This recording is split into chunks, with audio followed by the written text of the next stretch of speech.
दुःख आयो भने चाहिँ सुखको अनुभव हुन्छ।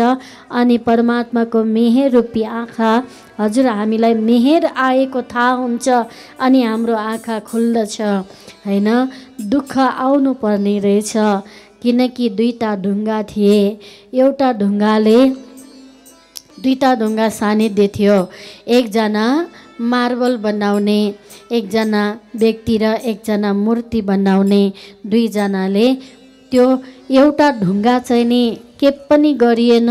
एउटा ढुङ्गा चाहिँ नि भगवान बनाउँदै मूर्ति कोर्दै रहेछ, अर्को ढुङ्गा मरिमरि हाँस्दो रहेछ। हेर मलाई त कसैले केही गरेन, तिमीलाई त कति कोटेको, कति कुटेको, कति ठोकेको, कति पिटेको, तिमीलाई कति दुःख दिएको भनेर अर्को ढुङ्गा हाँस्दै थियो। अर्को एउटा ढुङ्गाले भन्यो सहनुपर्छ भाइ, सहनुपर्छ, सहेको दुःख कहीँ जाँदैन, सहेको दुःख कहीँ जाँदैन भाइ। तिमी किन मलाई गाली तिमी किन चिन्ता हुँदैछौ? तिमीले भन्दैछौ कि मलाई ठोक्दैछन्, पिट्दैछन्, कुट्दैछन्, लात्तीले हिर्काउँदैछन्, मलाई डिजाइन कोर्दैछन्, पिट्दैछन्, तिमी हाँसिरहेका छौ।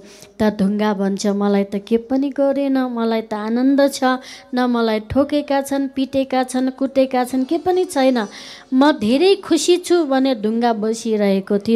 तर गाडी आइपुग्यो, त्यो एउटा ढुङ्गा चाहिँ भगवानको मूर्ति बन्यो।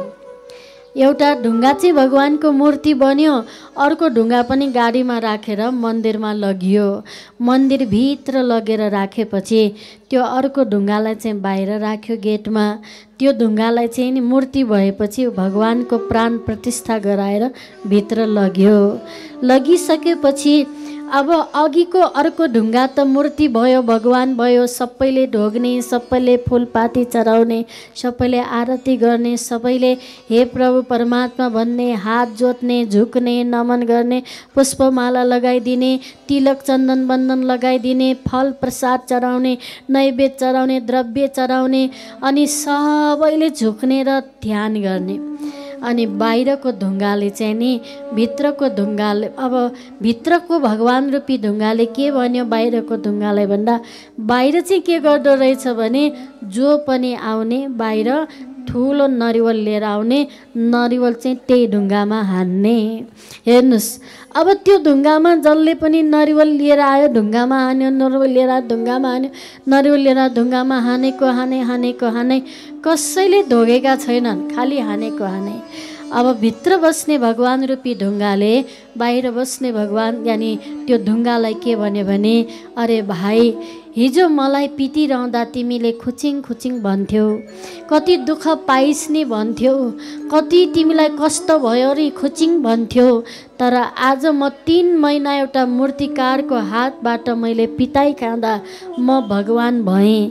तिमीलाई कसैले पिटेन, कुटेन, हानेन, तिमीलाई कुनै हठौडाले तिमीलाई हिर्काएन, फुटाएन, टुटाएन, तिमी सँगै भएर गाडीमा मसँगै आयो, बस्न पनि मेरै छेउमा बस्न पायो।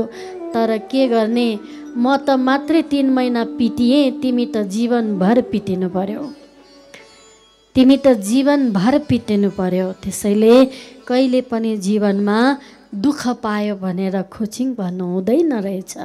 एउटा ढुङ्गाले त अघि केही पनि त दुःख पाएको थिएन नि, तर के दुःख पायो भन्दा हठौडाले हानेको पनि थिएन, पिटेको पनि थिएन, कोरेको पनि थिएन, फुटाएको पनि थिएन, तुताएको पनि छैन त्यो ढुङ्गालाई। तर के गरिदियो भन्दा नरिवल ल्याउने, हिर्काउने। त्यो म भद्रावतीपुरी धाममा गएको थिएँ, हाम्रो तलकिशोर महाराजको आश्रममा पूर्णिमाको दिनमा परेको थियो। 7000वटा नरिवल ल्याएको थियो। हेर्नुहोस् है, त्यो 7000वटा नरिवल ढुङ्गामा फुटाउँदा के भयो होला ढुङ्गाको हालत, बोल्ने भयो ऐया ऐया भन्थेन होला त। हेरिबक्स्यो त्यहाँको चाहिँ एउटा सिस्टम के रहेछ भने, जसले चाहेको चिज पुरा भयो भने गएर नरिवल चढाउने चलन रहेछ क्या भद्रावतीपुरी धाममा, जहाँ अहिले तलकिशोर महाराज महन्त हुनुहुन्छ। त्यसैले हेरिबक्स्यो अब बिचरा त्यो ढुङ्गा जिन्दगीभर नरिवल फोडेको फोडै पिताई खाएको खाए। हेर्नुहोस् त भगवान रूपी ढुङ्गा भन्नुहुन्छ। हेर भाइ, जीवनमा कहिलेकाहीँ पिताई पनि अमृत हुँदो रहेछ। आज मैले 3 महिना पिताई त खाएँ, तर म भगवानको रूपमा कहलाएँ। त्यसैले तिमी ढुङ्गाकै रूपमा रह्यौ।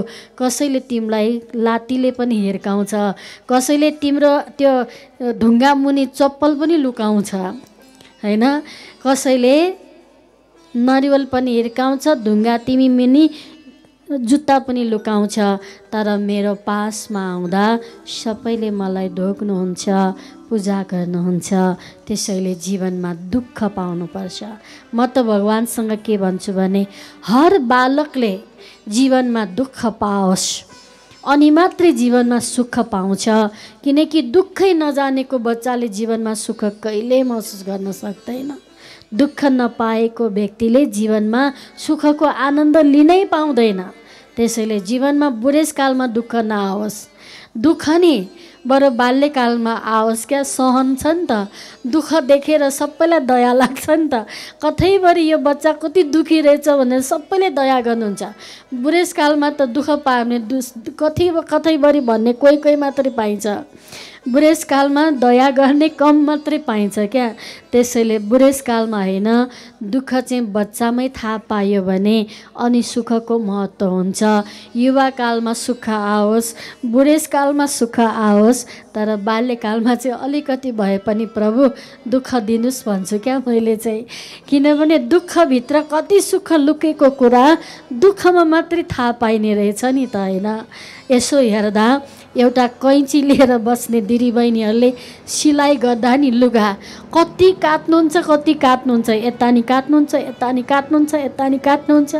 हामीलाई त कस्तो माया लाग्छ नि लुगा काट्नलाई होइन, बिग्रेला कि भनेर। तर लुगा नकाटिकन चोलो बन्दैन होइन, लुगा नकाटिकन कुर्ता सुरुवाल बन्दैन नि। हो, लुगा सिलाउनलाई पनि पहिला लुगा काटिनै पर्छ कैँचीबाट। हो, त्यस्तै परमात्मा पाउनको लागि पनि जीवनमा थोरै भए पनि दुःख आउनै पर्छ। दुःख आयो भनेर कहिले नआतिसेला, सुख आयो भनेर कहिले नहेपिसेला है। नभए त्यही ढुङ्गा जस्तो हुनुपर्छ। त्यो अर्को ढुङ्गालाई त्यो हथौराले हानिरहँदा उनले निन्दा गाली गरिरहेको थियो, खुचिङ भनिरहेको थियो र ठिक्क परिस भनिरहेको थियो। तर जीवनमा अर्कालाई दुःख परेकोमा खुसी हुने व्यक्ति जीवनमा कहिले सुख हुँदैन। त्यसैले कबीरजी भन्नुहुन्छ, आते जाते सुख दुख में हम, आते जाते सुख दुख में हम मस्त रहते हैं, हम मस्त रहते हैं, हम मस्त रहते हैं, हम मस्त रहते हैं। सुख आते हैं, दुख जाते हैं, सुख आते हैं, दुख जाते हैं, दुख आते हैं, सुख जाते हैं, दुख आते हैं, सुख जाती है। इन आते जाते सुख दुख में, इन आते जाते सुख दुख में हम मस्त रहते हैं, हम मस्त रहते हैं, हम मस्त रहते हैं, हम मस्त रहते हैं, हम मस्त रहते हैं, हम मस्त रहते हैं। प्रेम भाव ताली। आते जाते सुख दुख में हम मस्त रहते हैं।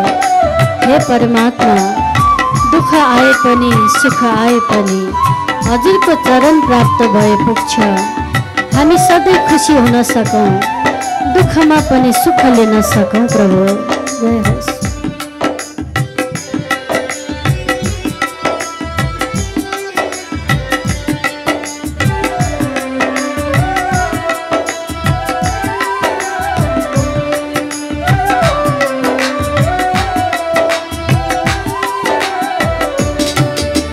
जाते जाते फकीरा कह जाता,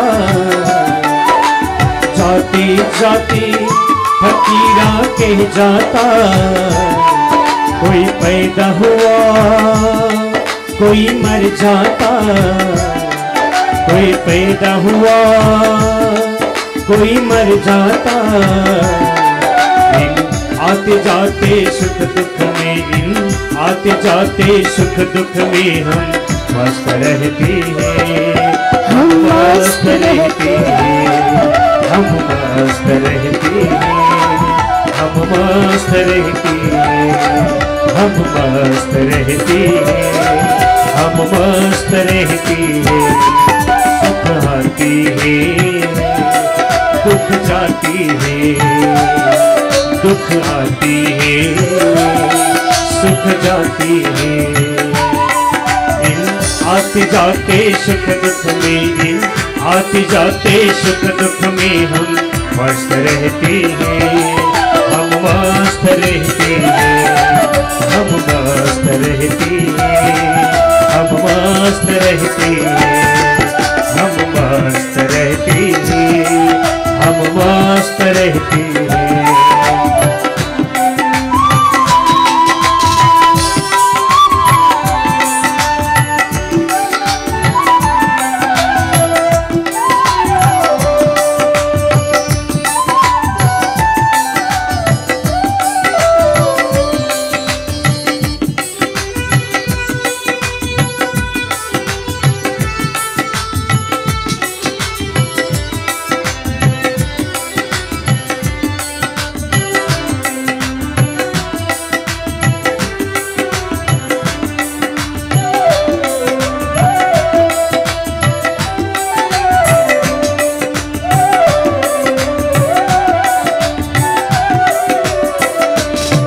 कभी मान मिला जी भर भर के, कभी मान मिला जी भर भर के, अपमान मिला जी भर भर के, अभिमान मिला जी भर भर के।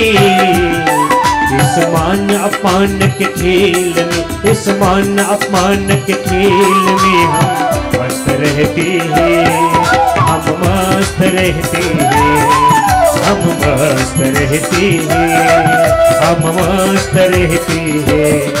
सुख आती है दुख जाती है, सुख आती है दुख जाती है। आते जाते सुख दुख में, इन आते जाते सुख दुख में हम मस्त रहते हैं, हम मस्त रहते हैं, हम मस्त रहते हैं, हम मस्त रहते हैं।